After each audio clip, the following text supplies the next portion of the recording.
the 7 o'clock crowd. It's very little commitment. It's just like, if it sucks, I still got the rest of my Friday, not a problem.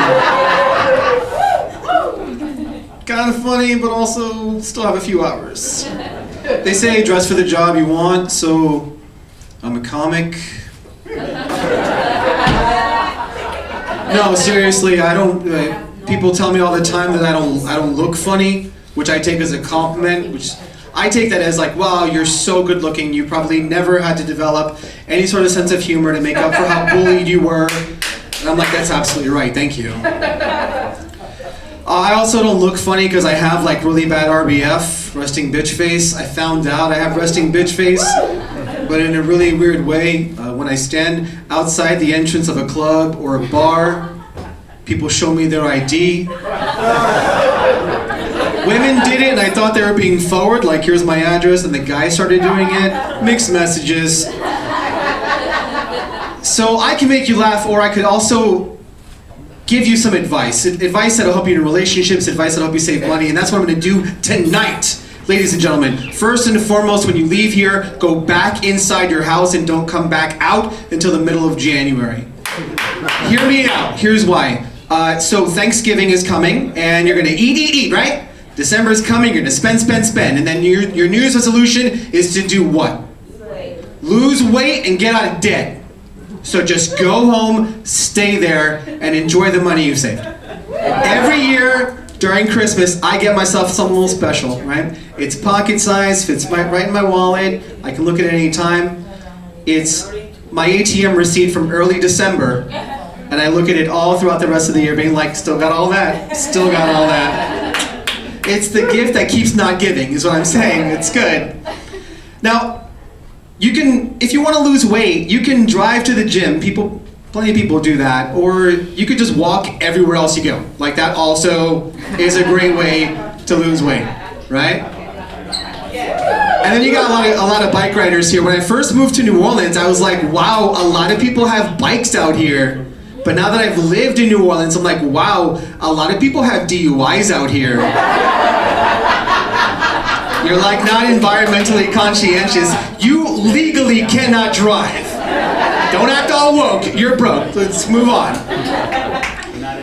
Now, getting into Christmas, like it's really, really rough, right? Because you start buying all this stuff online. It's really scary making all those online purchases. You're putting all your information, your address, your social, your date of birth, your credit card.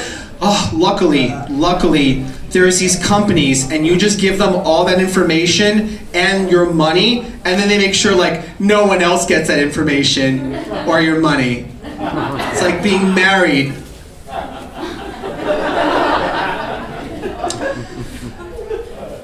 Growing up in my house, we always had two things. We always had a Christmas tree, and it was always very well lit, because that was my mom's way of letting us know we lived indoors and we had electricity. It's quiet in here because I feel like a lot of people also grew up in a single-parent family, and it just got too real, and that's fine. I'm here for you, I'm here with you. But it's difficult. We were talking about kids, being parents. It's difficult, right? Because you want to play the little Santa Claus game, but at what point in time do you break the news? It's rough, right? Because then the kids start questioning everything else. You lied to me about that. Is that really my dad? Is that my uncle, or just a really affectionate guy that comes by on the holidays? I don't even know anymore. So I have a foolproof plan, right? So you can avoid the difficult conversation with anywhere from your 8 to 13-year-old kid that Santa Claus doesn't exist. Foolproof plan. What you do is you just get a Santa Claus outfit. You leave like a little red boot and some of the pants just sticking out. Hopefully you have a backyard. You just bury it in the backyard, right? And when your kid comes out, like, why are there no presents? You walk him to the backyard and you're like, look, I am so sorry. This guy came in, I didn't know who he was, I freaked out. I didn't even want to have a gun in the house, but your dad insisted, okay? And I just buried him, and look, Mommy just really needs you to be supportive right now and just just don't tell anyone. So now the kid goes to school and he gets older and older, and they're like, Santa Claus doesn't exist. And they're like, yeah, of course, it's a lie. He's not a real person. I'm just saying, it's a great way to save money and avoid a difficult conversation. And if it involves a fake murder, I mean, come on, you guys are all fascinated with murder anyway. Now you get past the holidays and you get into Valentine's Day, right? And I gotta tell you, if your New Year's resolution was to like lose weight, have more money, that only matters come Valentine's Day. Because if you're single after Valentine's Day, you're just like, fuck it, I'll try next year. No big deal.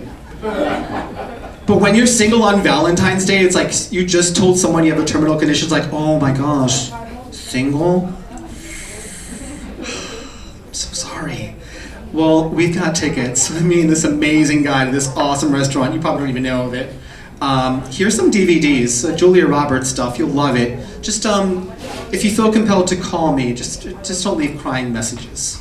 Now, fellas, I told you guys I'd help you save advice. Look, if you're going to propose on Valentine's Day, so original, if you're going to propose on Valentine's Day, a few months before you pop the big question, when you're having one of your nonchalant Netflix and chills night, watch the movie Blood Diamond, okay? And then 3 months later, when you hand her a $450 cubic zirconia, you're culturally considerate.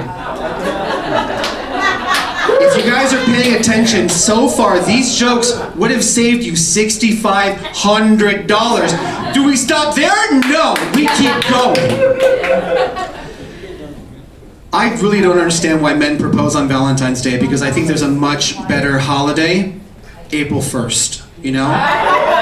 Just like, oh no, I was tying my shoe. Of course it's too soon. I've been supporting you for 2.5 years, but if you're not ready, not a problem. Speaking of relationships, I want to give you guys a few quick relationship advice. First of all, a lot of people are like, what does dating even mean nowadays? Well, dating is when you turn off the TV, you get off the couch, you get dressed, and you go out long enough to find someone who's comfortable coming back to your house, getting undressed, sitting on the couch and watching TV with you. Hunter, gatherer, retriever, watcher. I honestly prefer meeting people online because I don't like the idea of someone lying to my face. You know, it's just, I didn't get dressed for all this deceit. You're gonna do it over a screen? That's fine, no big deal. Don't ever ask for dating advice from people who are happily married, right? Because statistics show the younger they were, they grew together, and now they're together. So here's why you should never ask for relationship advice. I asked my friends, I said, man, you guys have been together for a long time. What's your secret? Like, actually, we met in high school. That only works if you are also in high school. So now I'm not allowed near any school is what I'm saying. Don't listen to those people. Fellas, you're talking to a girl, if in the first 15 minutes she asks you, what sign are you?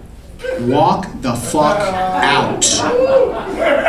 Because when you say Gemini, and a third of the Gemini, system processing, they're not thinking about you. They're thinking about every Gemini they ever dated in their life. You haven't even had a chance to introduce yourself properly, like, Gemini, I dated a Gemini. He was rude to my mother, kicked my dog, and stole money from my purse. I can't be with that month at this point in time in my life. Should have said Sagittarius. I flow with Sagittarius. Oh my god, is he Sagittarius? Everybody's like, what is his sign? Stop. That's my sign.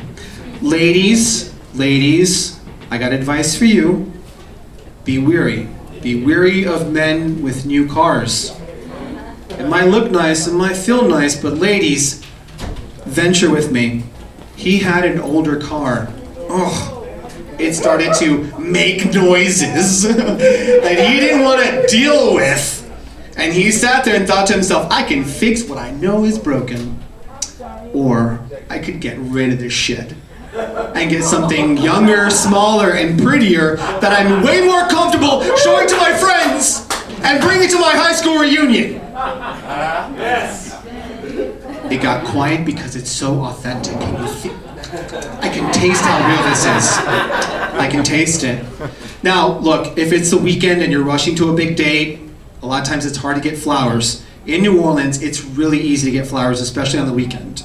Free of charge. Cemeteries.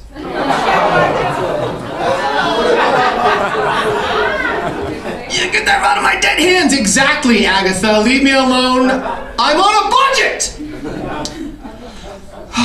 In relationships, it can be really difficult. You end up having that conversation, the conversation about previous lovers. I find it's a little bit easier to have that conversation when I initiate. Last girl I dated, I said, look, let's just get this out of the way. Why don't we both talk about how many men we've slept with in the past?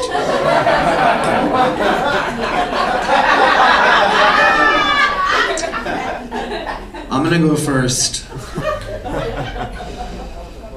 0. Never experimented, I know. I look gay good, I could have done it. I just didn't. Okay, now you? And finally, be careful what you say in the bedroom. Be careful what you say in the bedroom. Communication's important in relationships. Yes? Yes. I'm laying in bed with my lady, and she whispers to me. I don't know why, no one else is in the room, that's weird. It's a bedroom, not a library, speak up. She whispers to me, she says, I want you to make me feel violated. I did what I thought any man would have done. I tied her hands to the headboard, I tied her feet to the footboard, I put a gag in her mouth, and then I looked through her cell phone.